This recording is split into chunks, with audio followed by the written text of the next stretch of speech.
Our sister brought this on herself, the vice principal said, leaning back in his chair like he was commenting on the weather. She posted content that violated our community standards. The review board has already decided. And frankly, given who else is involved, I'd encourage you to let this go. I remember staring at him for a long moment. The fluorescent light above his desk hummed. A motivational poster behind him said something about eagles and potential. I let it go. For about 6 hours. My name is Zack. I'm 29 years old. I work in compliance auditing for a mid-sized logistics firm, which basically means I spend my days reading contracts that other people hoped nobody would read carefully. I'm good at it. I'm patient.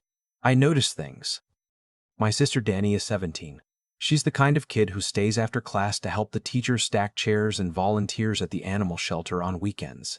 Not because it looks good on a college application, but because she actually cares. She's been at Whitmore Prep on a partial academic scholarship for 2 years. Our parents work double shifts to cover the gap. My mom still talks about Dani's acceptance letter like it happened yesterday. 3 weeks ago, Dani came home from school and went straight to her room. Didn't eat dinner. Didn't answer when my mom knocked. I drove over that evening because my mom texted me in that way. She texts when she doesn't want to say she's scared. All caps, no punctuation. Something is wrong with Dani. Come over. I found my sister sitting on the floor of her closet with her phone face down in her lap and her knees pulled to her chest. She'd been crying long enough that she wasn't crying anymore. She was just empty.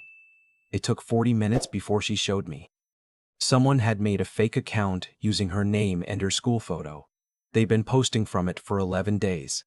Academic fraud. Fabricated screenshots of her supposedly selling test answers to other students. Doctored DMs that looked like they came from her actual account. The fake account had tagged the school's official page, the scholarship committee's public profile, and 3 teachers by name. It had 340 followers by the time someone flagged it. The account was gone by the time I looked, but the damage wasn't. Dani had already been called into the vice principal's office. She'd already been told the scholarship review board was opening an inquiry. She'd already had 2 of her friends stop texting her back. "Do you know who did this?" I asked her. She was quiet for a moment. Then she said one name. A girl named Brittany. A junior. Her father was on the school's private donor advisory board.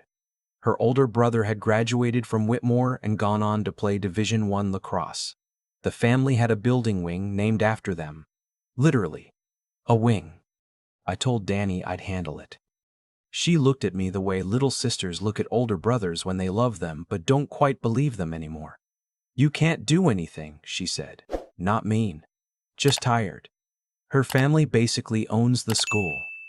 I drove home and sat in my car in the parking lot of my apartment building for a while. I thought about calling a lawyer. I thought about calling the police. I thought about walking into that school and making a scene. Instead, I opened my laptop and started doing what I actually know how to do. The first thing I did was document everything Dani had already sent me. The screenshots, the timestamps, the usernames. I built a folder structure the way I would for a compliance audit. Clear, dated, labeled, cross-referenced. Then I started pulling threads. The fake account had been created 11 days before Dani found out about it. It used a profile photo that had been cropped from a group shot on the school's public Instagram. The posting schedule was consistent, always between 3:15 and 4:30 in the afternoon. School dismissal time. Someone who had a regular after-school routine and felt comfortable enough to post from a known location. I found 3 other students who had been quietly targeted in the past 14 months. 2 had left Whitmore. 1 had transferred mid-semester, no explanation given publicly. I found the 3rd through a private Facebook group for Whitmore parents where someone had posted a vague complaint about targeted harassment 8 months ago. The post had 11 supportive comments and then went quiet. The original poster had deleted their account entirely. I reached out to the parent through a mutual contact. It took 4 days for her to call me back. When she did, she talked for 45 minutes without stopping. Her daughter had been a sophomore on a music scholarship. Same pattern. Fake account, fabricated content, tagged faculty. The scholarship was revoked after a review that lasted less than a week. The family had complained to the administration. They'd been told there was no evidence linking the harassment to any specific student. They hadn't pushed further. We couldn't afford to fight it, she told me. Her voice was flat in the way voices get when grief has had time to settle into something permanent. We just wanted it to stop. I told her I was going to need whatever she still had. Screenshots, emails, anything. She sent me a zip file that same night. By the end of the first week, I had a pattern spanning at least 3 incidents, all scholarship students, all targeted within their first 2 years at Whitmore, all connected, in the public record, to situations where a spot on a competitive team, a student council seat, or an academic distinction had opened up shortly after the targeted student's departure. I hadn't accused anyone of anything yet. I was still just reading the contract. The second week was when they escalated. Dani got a message through a gaming platform she used to stay in touch with a few friends. Anonymous account created that day. The message was short. It said, "Tell your brother to stop asking questions, or we start sending things to your scholarship committee that are a lot worse than what's already out there." She forwarded it to me without comment. I forwarded it to my old college roommate who now works in cybersecurity for a financial firm downtown. He owed me a favor from a situation involving a lease agreement I helped him get out of cleanly. He didn't ask a lot of questions. He just sent me back a report 2 days later. The anonymous gaming account had been created using a VPN, which was smart.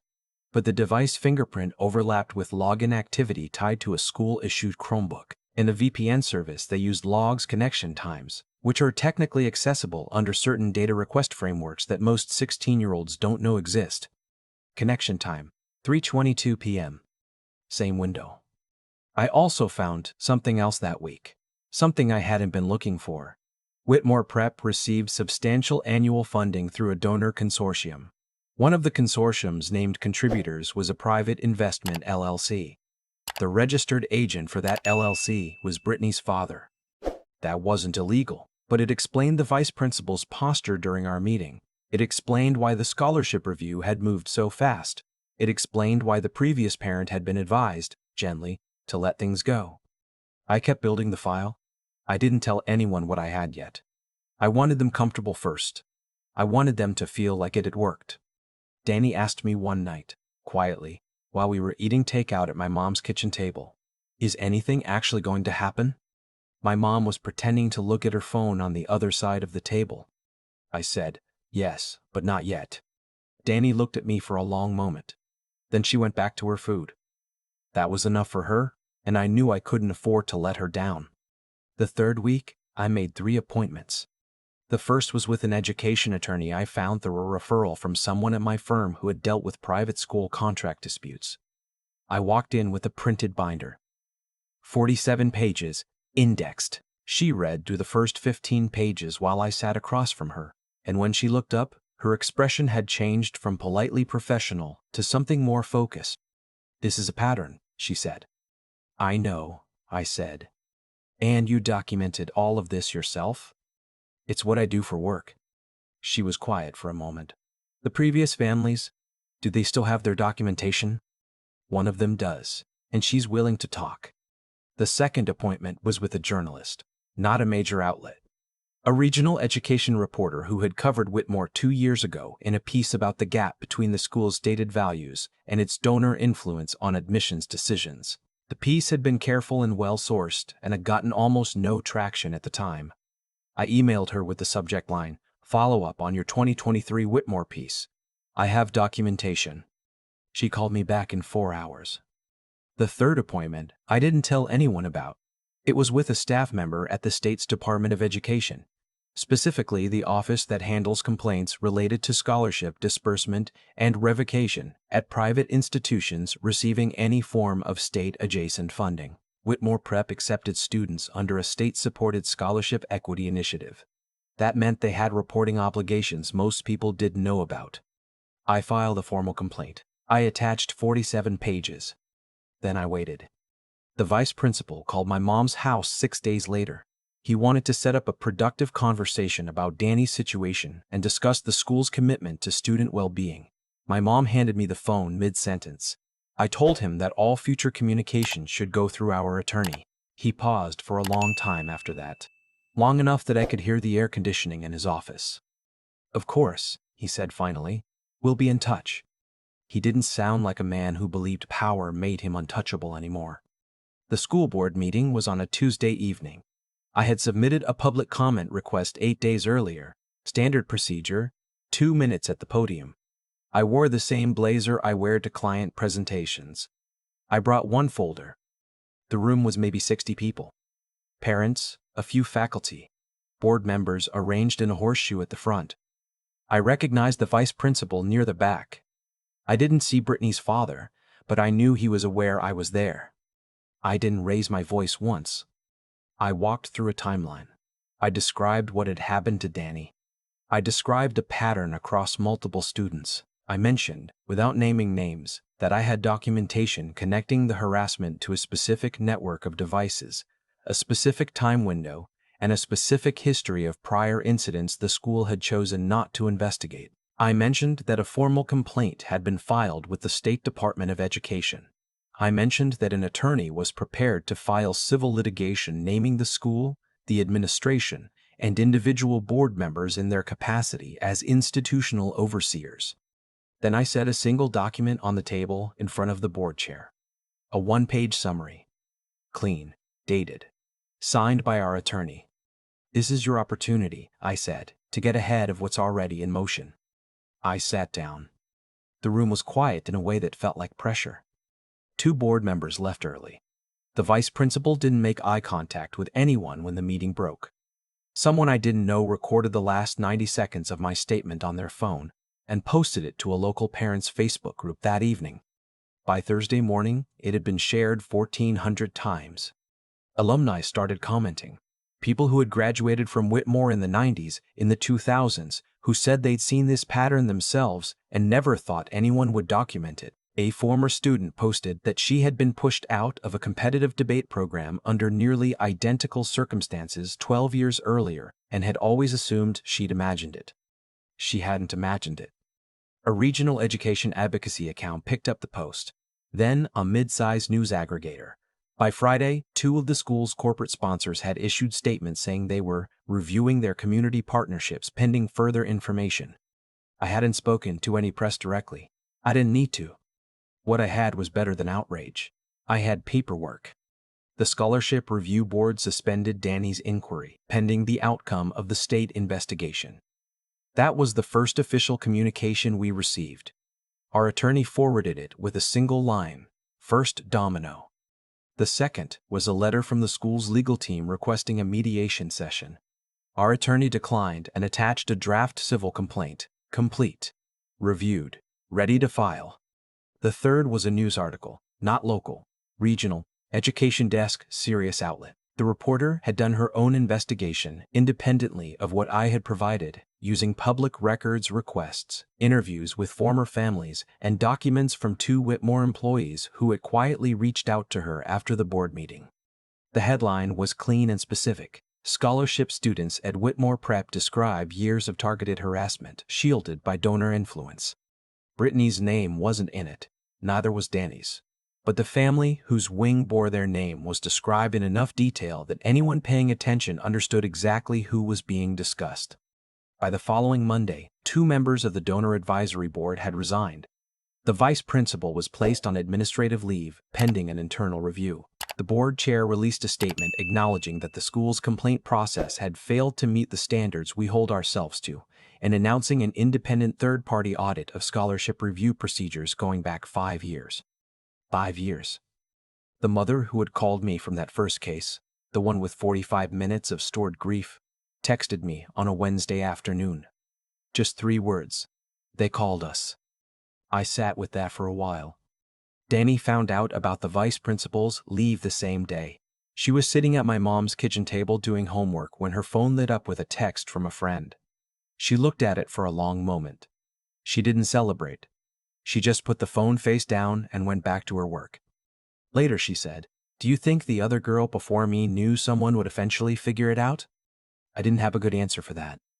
"I hope so," I said. A week later, Dani went back to school. Same backpack, same worn-out sneakers she refuses to replace. She walked into the main entrance instead of the side door she'd been using since everything started. The route she'd been using since everything started. The route she'd been taking because it meant passing fewer people. I watched from the parking lot until she was inside. There's something people don't tell you about this kind of thing. The resolution doesn't feel triumphant. It feels like the absence of a sound you'd stop noticing was there. Like the low-grade hum of a refrigerator that finally cuts off, and you only realize how loud it was once the room goes quiet. The audit, I heard later from our attorney, turned up procedural irregularities in 6 prior scholarship revocations over 4 years. 3 families were contacted for remediation discussions. One of them was the woman who had gone quiet. I hope she gets what her daughter lost back in whatever form it can still be given.